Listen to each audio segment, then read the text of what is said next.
சேசு மரி சூசை துணை. இறையன்பில் பிரியமான தோழமைகளே, 26/4/2026 ஞாயிற்றுக்கிழமை வாசகங்கள் பற்றிய சிந்தனை.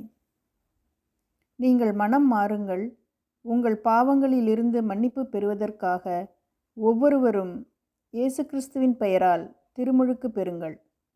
திருத்தூதர் பணிகள் அதிகாரம் 2 இறைவசனம் 38. எவ்வாறு அப்போஸ்தலர்கள் துணிவோடு நற்செய்தியை அறிவித்தார்களோ, அதுபோல பாஸ்கா காலத்தில் நம் பாவங்களுக்கு மன்னிப்பு பெற்றவர்களாய் இறை இயேசுவின் உயிர்த்தெழுதலில் முழுமையாக பங்கு கொண்டு உயிர்த்த ஆண்டவரின் வல்லமையோடு அவரின் சாட்சிகளாக அவரது பணியை நிறைவேற்ற நாம் தயாராக வேண்டும் என்று அறிவுறுத்துகிறது திருத்தூதர் பணிகள். அதற்கு நம்மை எப்படி தயார் செய்து கொள்ள வேண்டும் என்று பேதுரு இவ்வாறு குறிப்பிடுகிறார். நீங்கள் அவருடைய அடிச்சுவடுகளை பின்பற்றுங்கள்.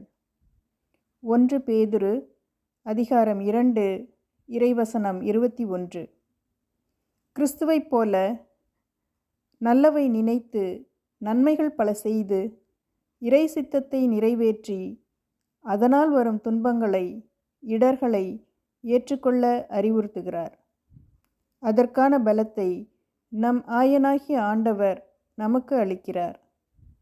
அவரது குரலுக்கு செவிசாய்த்து அவர் காட்டும் வழியில் அவரது மேய்ச்சல் நிலத்தின் உள்ளும் புறமும் நடந்து நம்மை வலுவூட்டி கொண்டு அவரது மேய்ச்சலின் ஆடுகளாக வாழ்வோம்.